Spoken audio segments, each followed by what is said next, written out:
just finished off this walk-in bathtub over in Bedford here. We put in a nice walk-in bathtub. There used to be a one-piece unit here. Here's a before photo of what it used to look like. Now we kept the old shower head and the old control here, so that way when guests are over, they can still use it as a functional shower, but it doubles as a nice walk-in bathtub. This walk-in bathtub has the body jets and the heated backrest, which is great.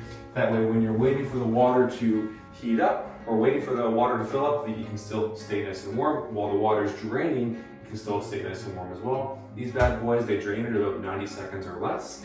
And it also has the lock on the door here to keep the water in.